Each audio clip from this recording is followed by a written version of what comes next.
Chers spéculateurs, bonjour et bienvenue dans cette vidéo hebdomadaire du samedi. Donc cette semaine, je vais vous donner une stratégie sur les cryptos pour profiter du prochain bull market. C'est une stratégie qui devrait vous permettre de doubler, tripler, quadrupler, quintupler votre compte, que sais-je. Ça va dépendre du risque par trade que vous allez mettre en place. Mais cette stratégie, elle a le gros avantage de ne pas réclamer des compétences techniques très avancées en spéculation. Donc restez bien accrochés. Pendant cette vidéo, je vais vous donner des cas pratiques, des exemples, les règles de money management, et vous allez voir comment est-ce qu'elle se construit cette stratégie, comment est-ce qu'elle vous oblige à être, quoi qu'il arrive, dans un bull market pour pouvoir la mettre en place. Et si vous n'êtes pas dans un bull market sur les cryptos, à quel point justement elle devient pertinente, parce que sauf si toutes les cryptos font faillite, vous ne perdez pas votre mise. Donc vous allez voir, c'est vraiment quelque chose d'assez atypique, c'est propre au marché des cryptos. On ne peut pas la reproduire sur d'autres marchés, parce que c'est vraiment... Le marché des cryptos est tellement volatile, les actifs, les différentes cryptos sont tellement volatiles que l'on peut mettre en place ce genre de stratégie. Il est complètement impossible, improbable d'espérer mettre en place ce genre de stratégie sur un autre marché comme celui des actions, des devises, etc. Donc vraiment, c'est une pépite. J'espère que vous en ferez bon usage et surtout que vous respecterez les cadres de cette stratégie, parce que vous le verrez, elle a un énorme potentiel. Et d'ailleurs, à partir de la semaine prochaine, je vais commencer à vous présenter des opportunités différentes de celles que je suis actuellement, dans la veine de la stratégie de cette semaine. Donc vraiment, passez un petit peu de temps, notez, prenez des notes. N'hésitez pas à poser vos questions dans la zone de commentaires et à interagir entre vous si vous avez des questions sur cette stratégie. Mais à mon sens, c'est vraiment la plus pertinente, la plus Pareto, la plus efficace que vous pourriez mettre en place si vous n'avez pas les compétences pour spéculer sur le marché des cryptos. Dans le trader mindset de cette semaine, on va parler de la dette émotionnelle, et vous allez voir que c'est un des concepts les plus importants que vous allez entendre de ma bouche au cours de cette année. C'est parti. Pourquoi la dette bancaire est la moins pire de toutes ? Lorsque l'on parle de dette, nous pensons tout de suite à une somme d'argent que nous devons rembourser. C'est un état comptable qui est cadré par une équation mathématique dans laquelle le deal est clairement annoncé et limité dans le temps. Nous décidons rationnellement de nous contraindre à cette équation en signant un contrat écrit. Il n'y a pas de réelle surprise et il existe une date de fin. Donc nous pensons souvent en être l'esclave de cette dette bancaire. Pourtant, il existe un système de dette qui est bien pire que celui de l'argent. Et il s'agit de la dette émotionnelle, et vous allez comprendre que l'humain est littéralement câblé pour l'esclavagisme. Alors l'anecdote, parce qu'on va partir d'une anecdote, eh bien c'est celle d'un ami qui souhaitait faire un cadeau d'anniversaire un peu atypique à sa douce. Donc il se mit à écrire chaque jour dans un journal intime un souvenir commun de bonheur donc avec sa femme. Il accompagna chaque scène écrite d'une expression d'amour et de gratitude envers sa femme. Il répéta ce processus journalier pendant plusieurs mois jusqu'à lui offrir ce journal intime relatant leur histoire d'amour. Eh bien écoutez, 10 ans après, sa femme l'a toujours sur sa table de chevet. Quand j'ai félicité mon ami pour son impressionnant trait de caractère romanesque, je lui dis mais c'est incroyable, j'aurais jamais imaginé ça de ta part, en général je t'appelle plutôt le renard, t'es rusé, etc. Et il s'est mis à éclater de rire et il m'a répondu « Cédric, t'as pas compris, j'ai juste créé une dette émotionnelle ». Autrement dit, son cadeau est tellement inimitable et personnel qu'il sera quasiment impossible pour sa femme de lui rendre l'appareil un jour. Elle est endetté à vie. Au début, je me suis dit que c'était machiavélique comme stratégie. Il a carrément créé un lien qu'il est impossible de rompre avec ce journal. Puis en y réfléchissant, cette anecdote révèle une réalité qui est complètement sous-estimée du fonctionnement des humains. Le système de dette, il n'est pas que financier. Il fait partie de l'humain, et la fonction monétaire, la dette bancaire, n'est qu'une expression du câblage de l'homme. Nous créons et contractons de la dette émotionnelle en permanence. Je vais vous citer 3 exemples qui devraient être parlants. Si je veux partir en vacances, par exemple, moi je fais du surf, donc je veux partir 4 jours en surf trip avec des amis, mais je sais que ma femme, elle est contre, elle veut pas que, voilà, elle veut pas que j'aille m'amuser avec mes copains, elle est jalouse, elle l'embête, elle est seule avec les enfants, etc. Comment est-ce que je pourrais m'y prendre? Eh bien, imaginons que je lui offre ce concert de Céline Dion à Las Vegas dont elle rêve depuis enfant. À ce moment-là, je génère une dette émotionnelle. Elle se sent redevable. Et je lui donne l'occasion, elle aura l'occasion de me rembourser avec son approbation pour que je parte en voyage faire mon surf trip. Autre exemple, quand nos parents veulent nous voir faire des études supérieures, par exemple médecine, alors que notre truc c'est pas du tout ça, notre truc c'est la peinture, c'est la musique, c'est un métier manuel, eh bien on se retrouve dans une situation où on ne veut pas les décevoir. On se dit, ils ont sacrifié leur vie pour nous, ils ont fait des emprunts bancaires pour pouvoir payer nos études. Donc, qu'est-ce que nous allons faire, comme nous nous sentons redevables? Eh bien, nous allons faire un bac plus 50 pour eux, c'est-à-dire qu'on va faire les études supérieures plus le métier derrière qui va avec pour leur faire plaisir et pour rembourser cette dette émotionnelle. Troisième exemple. Quand nous nous marions avec quelqu'un pour des raisons extérieures à celles de notre cœur. Donc ça peut être dans le cadre d'un contexte familial, dans le cadre d'un contexte religieux pour bien se faire voir, parce qu'on a besoin d'être rassuré matériellement ou émotionnellement. Eh bien dans la durée, notre obsession devient celle de nous échapper de cette prison. Donc ça, vraiment, ce qu'il faut comprendre, c'est que des trajectoires de vie complètes sont déviées à cause des dettes émotionnelles. Ce qui pose un problème, c'est qu'il n'y a pas de contrat avec un deal clair sur cette dette émotionnelle. Il n'y a pas de conditions d'utilisation, ni de date de début ou de fin. Il n'y a pas comme sur un bilan comptable un chiffre précis à rembourser pour effacer cette dette. En fait, là, nous naviguons dans un monde de la notion, du ressenti et donc de l'émotion. Et comme nous sommes tous des êtres émotionnels, eh bien nous jouons tous à tour de rôle, tantôt à être le banquier, créateur de cette dette émotionnelle, et tantôt le client, l'esclave, entre guillemets, qui rembourse cette dette émotionnelle. Et à ce jeu, il y a certaines personnalités qui sont de véritables banques centrales de la dette émotionnelle. Ils impriment du billet émotionnel sans limite, tout le monde leur est redevable, alors même que ces créateurs de dette émotionnelle ne réclament rien en échange. Et puis il y a d'autres personnalités qui sont à l'extrême opposé, qui elles se retrouvent complètement esclaves de ce monde de la dette émotionnelle. Elles ont l'impression de devoir des choses à absolument tout le monde. Donc créer de la dette émotionnelle, eh bien, c'est quelque chose qui est très dangereux parce qu'il n'y a aucun système métrique qui s'y applique. On n'a pas de compteur de zone rouge ou de zone verte. On n'a pas comme à la banque un signal, une notion de découvert. Il n'y a pas d'alerte. Donc si nous avons la tête dans le guidon, nous pouvons aller très très très loin dans l'endettement émotionnel. Et littéralement, on peut y sacrifier sa vie à rembourser toutes ces dettes émotionnelles. L'idée est donc de reprendre le contrôle et de devenir un banquier et un esclave, puisque à tour de rôle, on va être dans ces deux positions pendant notre vie. Mais il faut être ce banquier et cet esclave raisonné et éthique quand il s'agit d'interagir avec la machine à dette émotionnelle. Alors vous allez me dire, mais ok, mais comment est-ce qu'on peut structurer ça? Comment est-ce qu'on peut faire? Comment est-ce qu'on va pouvoir mettre des garde-fous pour pouvoir bien gérer ce système de dette émotionnelle, cette machine à dette émotionnelle? Alors, je vais vous expliquer moi comment je m'y prends pour illustrer ce point. Mais l'idée, ça va être de toujours passer en premier, d'être l'explorateur. L'explorateur, vous allez comprendre pourquoi. Il faut être l'Indiana Jones de la dette émotionnelle. Donc moi, personnellement, j'ai énormément de mal à recevoir des cadeaux, des services ou l'aide d'autrui. Pourquoi? Car je me sens tellement redevable et empli de gratitude que je ne sais pas comment gérer cette dette émotionnelle qui peut m'amener très, voire trop loin. J'ai donc 3 garde-fous que j'ai mis en place. Le premier, c'est que je suis l'explorateur. Ça signifie que je passe toujours en premier si je ne connais pas les termes du contrat. Alors, à quoi ça va me servir de passer en premier? Justement, à établir les termes de ce contrat. Donc, quand je ne connais pas les termes d'un contrat, je tente tout ce qu'il est possible de faire pour résoudre le problème par moi-même. Et bien avant d'accepter l'aide de quelqu'un si je dois gérer cette nouveauté. Pourquoi? Eh bien dans le but d'estimer le taux d'intérêt et le cadre temporel de la potentielle dette émotionnelle en jeu. Et ça, Que l'on soit banquier ou esclave, on doit vraiment être au clair avec cette notion. Ensuite, deuxième garde-fou.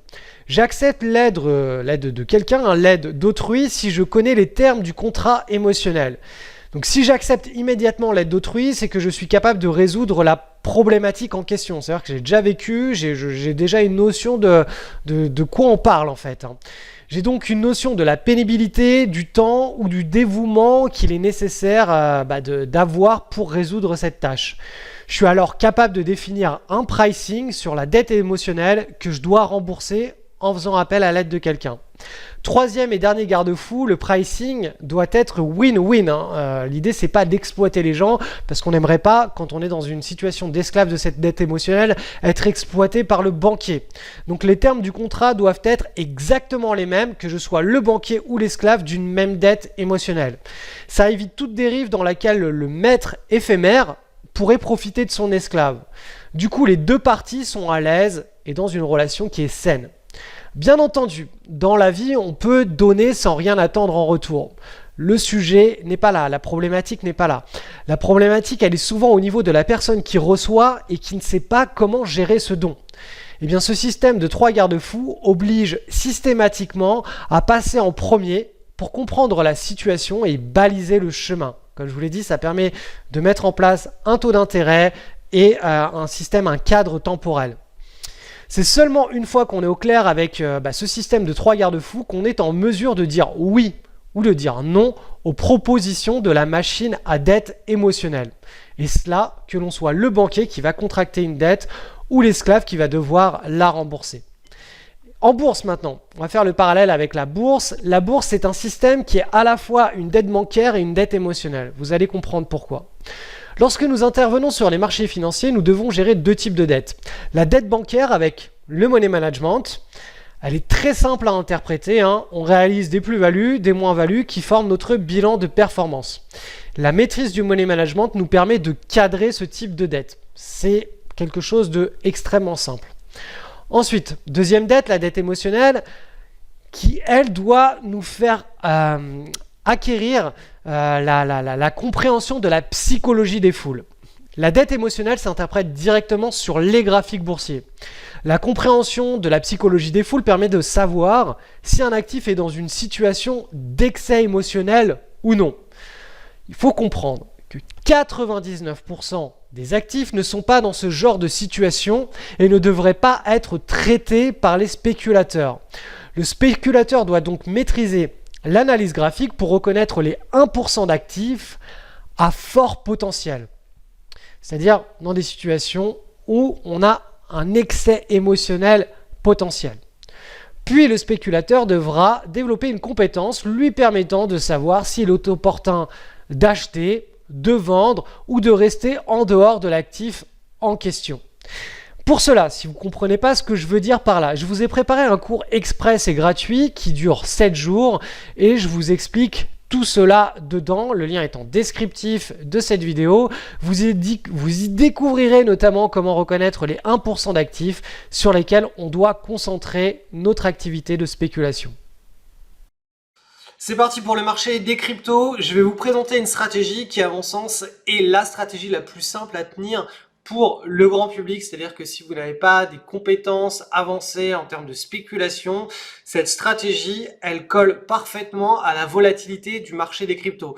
Pourquoi est-ce qu'elle colle à la volatilité du marché des cryptos et pas à un autre marché? Eh bien tout simplement parce que quand on entre en position et que notre scénario est invalidé, c'est-à-dire là où on pose notre stop loss et que l'on doit sortir de position, les fluctuations sont telles, la performance négative est tellement importante, liée directement à la volatilité de l'actif, que limite autant garder la position, puisque quand on perd 50, 60, 70% d'une position sur un stop loss, autant dire que c'est comme si on avait perdu 100% de sa position. Donc autant garder la position en mode je prends une position, j'ai tout perdu, donc soit le scénario marche, soit je pars du principe que la crypto va à zéro.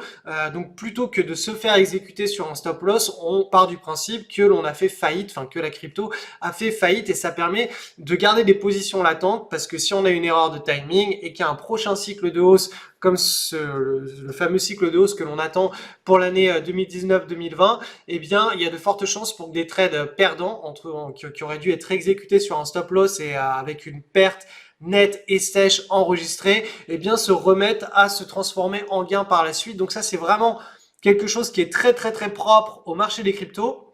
Il faut vraiment comprendre le money management pour se projeter là-dedans, mais je vais essayer de faire de mon mieux en vous présentant cette approche avec quelques actifs, hein, les actifs que l'on suit habituellement. Donc, cette approche, elle est assez connue dans le marché des cryptos, mais peut-être pas sous cette forme-là. Je crois que ils appellent ça la Little Old Lady, qui consiste à acheter très bas un actif, et s'il double, on revend, et puis s'il ne double pas, tant qu'il n'a pas doublé, on revend pas, et on part du principe que ce que l'on met sur l'actif, eh bien c'est perdu. C'est-à-dire que vous n'allez pas mettre tout votre livret A sur un trade, vous allez mettre peut-être 2% ou 3% sur un trade, en partant du principe que quand vous les mettez, soit vous doublez, c'est-à-dire c'est 2 ou 3%, hein, soit vous les perdez. En réalité, si tant que vous détenez la crypto-monnaie, si par la suite elle entre dans un bull market, vous les détiendrez toujours, et ça peut se transformer en un gain qui fait x2. Mais par contre, si à court moyen terme, dans les jours, dans les semaines ou dans les mois à venir, le scénario ne se réalise pas, psychologiquement, vous partez du principe que le trade a été clôturé en perte, alors même que vous ne l'avez pas clôturé. C'est simplement, vous avez la vision que la crypto va à zéro et que le trade est terminé, même s'il est toujours latent sur votre compte. Ça vous permet de respecter des règles de money management qui sont très strictes, pour éviter de faire n'importe quoi. C'est-à-dire que si vous prenez 1, 2, 3, 4, 5, 6 trades avec 2% de risque par trade, vous risquez 12% de votre compte crypto. 12% en réalité, voilà, si toutes les transactions, les 6 cartouches que vous avez utilisées ne vont pas à zéro, en réalité c'est pas 12%, puisqu'il y a un moment ou un autre, si vous tradez sur des majeurs, ça va revenir à votre prix break-even. Enfin, il y a de fortes probabilités pour que ça revienne à un moment ou un autre à votre break-even, et que si on entre dans un nouveau cycle haussier, vous ayez finalement le x2 que vous attendiez sur ces trades. Mais ça vous permet de ne pas vous exposer au-delà de ces 12%. Je m'explique. Si là actuellement on entre dans un marché haussier et que vous commencez à mettre en place des trades qui avec 2% de risque par trade, si là on fait mine d'entrer dans un marché haussier mais que finalement ces trades ne font pas x2, qu'est-ce qui va se passer? Votre money management va automatiquement vous obliger à arrêter de prendre de nouveaux trades. Ce qui va signifier tout simplement que vous avez un risque latent de moins 12% sur votre portefeuille, 6 positions à risque avec 2% de risque par trade, mais que si le cycle de hausse n'est pas actuellement en train de se mettre en place, donc on va repartir à la baisse, mais qu'au prochain vrai cycle de hausse, ces trades-là, eux, vont faire x2 et vont atteindre votre objectif de gain.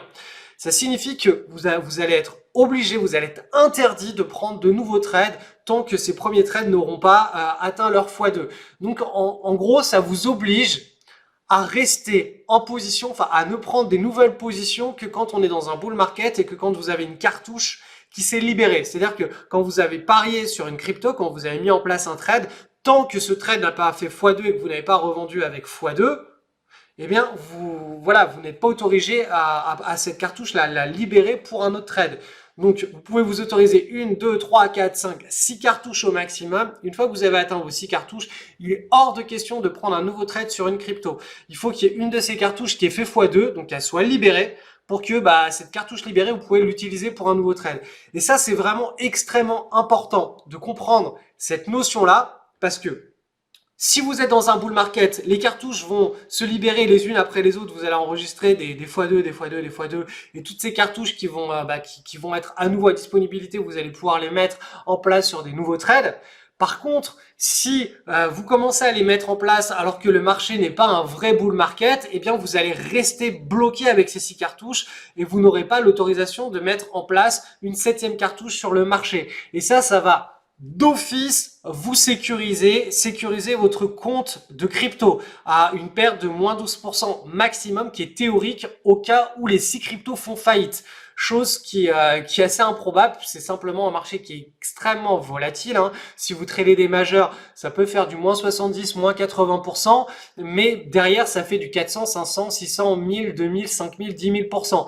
Donc avec cette stratégie, vous êtes obligatoirement en train de faire des bonnes choses quand le marché est bon. Et si vous avez fait des bonnes choses, mais dans un marché qui est mauvais, vous allez être sécurisé avec une perte connue à l'avance. Alors si 12% de perte, c'est trop pour vous, vous pouvez partir sur du 6% de perte, hein, c'est-à-dire 1% de risque par trade. Si 12% c'est pas assez, vous pouvez doubler votre risque. C'est à vous de voir comment vous vous sentez à l'aise par rapport à ça. En général, ça dépend directement de la taille de votre compte. Hein. Si vous avez 500 € ou si vous avez 50 000 €, vous n'allez pas utiliser le même style de risque par trade.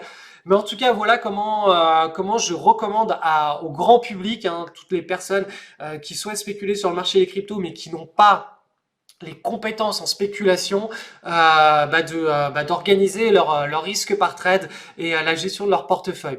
Ensuite, maintenant, la question va être celle des entrées. Alors, celle des entrées en position, on va simplement faire un bilan avec le marché du Bitcoin et on va faire quoi? On va faire comme d'hab, hein, EOS et Ether.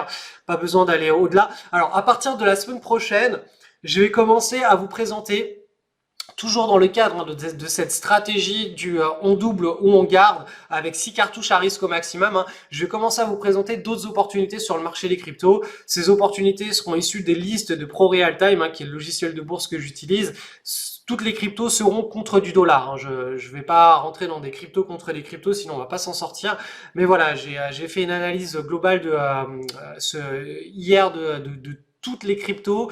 Et il y a des opportunités qui sont en train de se mettre en place, donc je vais essayer de les suivre avec vous au cours des prochains mois, des prochains trimestres, des prochaines années, on l'espère, hein, si on entre vraiment dans ce gros bull market. Et on va avoir beaucoup de x2 comme ça qui vont se réaliser.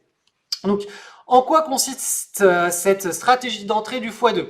Donc, tout simplement, vous me connaissez, hein, moi ce que j'aime, ce que je trade, c'est une large base avec une première ou une deuxième consolidation. Donc quand la première consolidation est proche de la large base, c'est vraiment un magnifique, c'est l'idéal, c'est vraiment l'idéal, c'est ce qu'on avait ici sur le Bitcoin, mais en euros. Pour prendre le gros cycle du Bitcoin, on souhaite avoir cette même configuration, mais sur un Bitcoin, sur un Bitcoin en daily. Ce que l'on souhaite, nous, c'est avoir cette même configuration sur un Bitcoin en hebdomadaire pour vraiment prendre la grande tendance. Mais voilà, la logique est celle-ci. Quand on a le breakout, donc on a cette consolidation, on a le breakout qui est enregistré.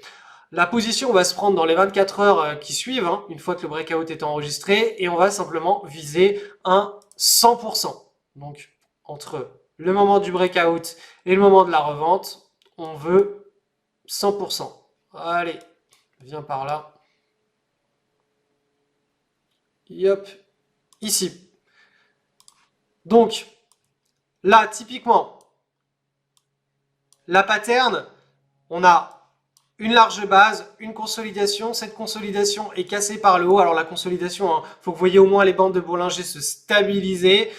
Prenez des consolidations en daily, voire en hebdo. L'hebdo, c'est vraiment pour capturer les grands cycles de hausse. En daily, c'est pour vous pouvez davantage construire des portefeuilles de crypto avec ces 6 fameuses cartouches. Et vous ne revendez que la crypto quand elle a fait 100%. Et vous la gardez si ce breakout foire, entre guillemets, si ça part vers le bas par la suite, vous gardez la crypto. Et c'est un trade, c'est une cartouche que vous conservez sur le long terme et vous partez du principe que c'est un trade perdant. Donc si vous avez investi 2% de votre capital sur ce trade-là, eh bien si ça part pas vers le haut et que ça part vers le bas, vous partez du principe psychologiquement que vous avez perdu ce trade. Encore une fois, vous ne l'avez pas perdu dans le sens où au prochain cycle de hausse, l'actif, s'il reprend, il peut à tout moment refaire son x2, son x3 et atteindre votre objectif. Donc voilà, ça c'est comme ça qu'on va organiser les prises de position, enfin que je recommande que les débutants en spéculation organisent leurs prises de position. Bien entendu, il faut que la pattern soit quand même assez longue en daily, hein. Par exemple, la dernière pattern qu'on a eue, elle était vraiment beaucoup trop courte. Mais voilà, si vous preniez la position ici, c'était toujours dans la même veine de on veut, tac, si vous la prenez ici, on veut 100%, où on garde la position tant qu'on n'a pas atteint les 100%, et on part du principe que c'est un trade perdant tant qu'on n'a pas revendu en fait à 100%, hein. On part du principe qu'on a perdu notre mise. Vraiment psychologiquement, c'est très important de partir de ce principe-là. Alors, sur le Bitcoin, on en profite pour faire une petite analyse, hein. Vous le voyez sur la gauche, en hebdomadaire, on a tapé la résistance. On a une deuxième résistance ici qui peut être tapée au cours de l'été. Donc là, en daily à droite, on a une tasse avec probablement une anse, ou ce que les chartistes appelleront un triangle, tout simplement, qui est probablement en train de se former. Donc là, si on casse par le haut, on aura probablement un prochain run vers les 10 000. Donc voilà, chose à surveiller, on est simplement en consolidation là, en temporisation de la tendance. Je vous rappelle qu'en hebdomadaire, hein, on est vraiment monté très très haut, très très fort. Donc là, on est probablement sur les derniers instants du bull run à court terme. Donc ça ne veut pas du tout dire que le bull market est terminé sur le Bitcoin, ça veut simplement dire que le potentiel de hausse il est en train de s'épuiser, parce qu'on est monté très très très rapidement sur une unité de temps hebdomadaire, on est vraiment monté en mode climax, hyper climax run. Ensuite on va aller voir sur l'IOS. Donc sur l'IOS, pareil, hein, regardez, hop, en daily ce que ça donne. Donc on a notre large base ici, on a notre première consolidation, la cassure de cette consolidation, prise de position, on vise 100%. On part du principe que ce que l'on a investi sur l'IOS, c'est perdu. Donc soit on atteint, soit on double, soit on part du principe que c'est perdu. Hop, deuxième consolidation ici, on casse, on prend la position une fois que la cassure est validée, on veut un 100%. Si on n'a pas notre 100%, on part du principe que c'est perdu. Donc voilà, vous pouvez vous créer des portefeuilles diversifiés en crypto-monnaie, hein. L'idée, c'est pas de cumuler les positions sur une même crypto tant que vous n'avez pas atteint vos 100%. Sinon, vous allez concentrer vos risques sur une même crypto, mais plutôt voilà d'essayer de trouver 6 cryptos qui sont ces cryptos différentes sur lesquelles vous allez avoir des opportunités d'achat dessus.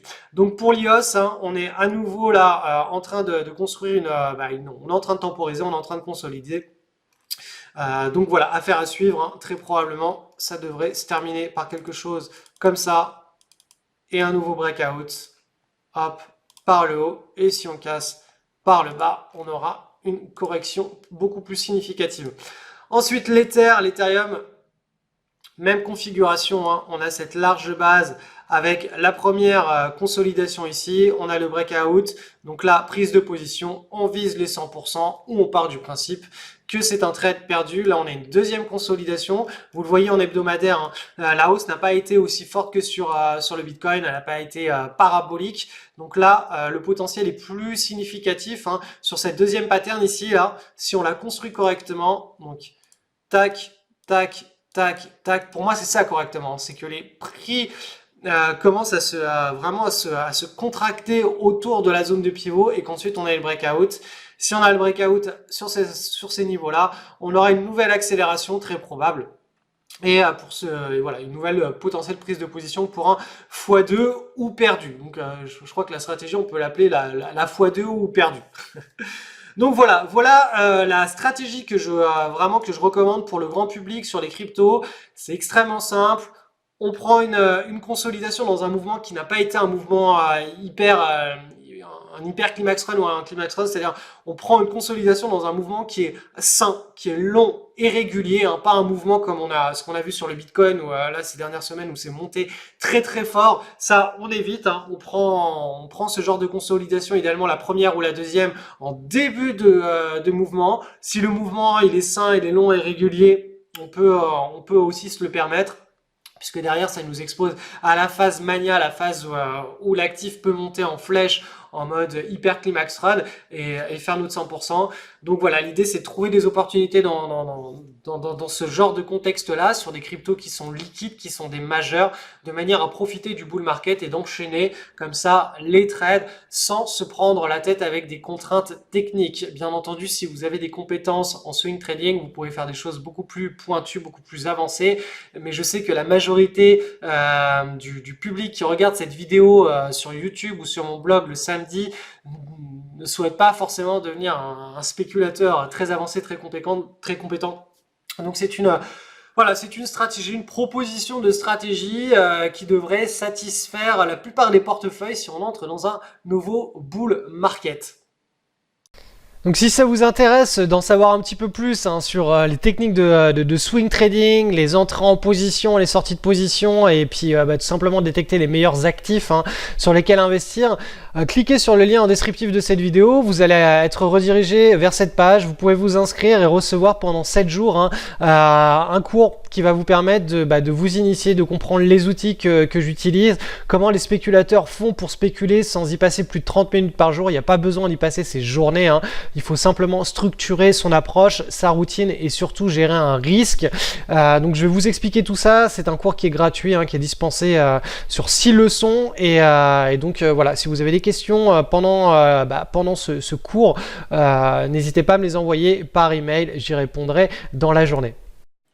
Allez, on est parti pour l'analyse du sentiment de marché avec le SP500. Donc regardez sur la gauche, en mensuel, on a toujours un mois de juin qui est très très fort, avec une remontée comme ça actuellement. On est à plus 4,90% dans un cycle de hausse, dans un puissant bull market depuis plusieurs années.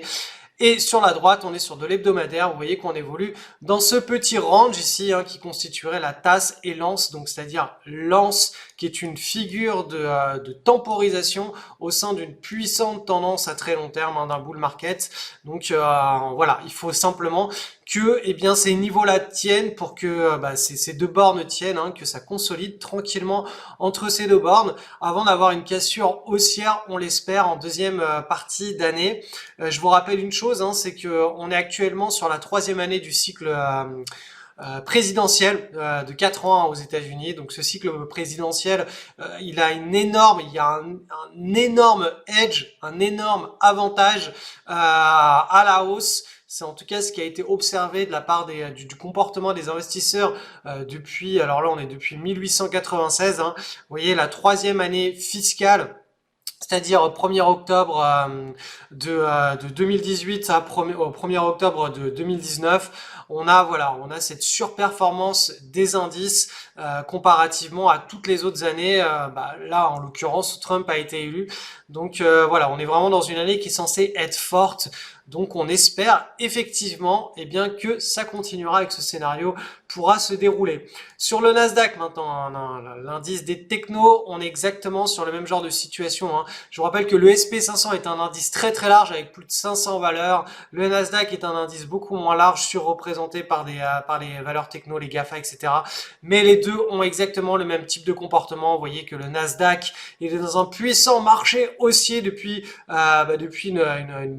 on est depuis 2009, c'est ça, donc depuis une grosse décennie.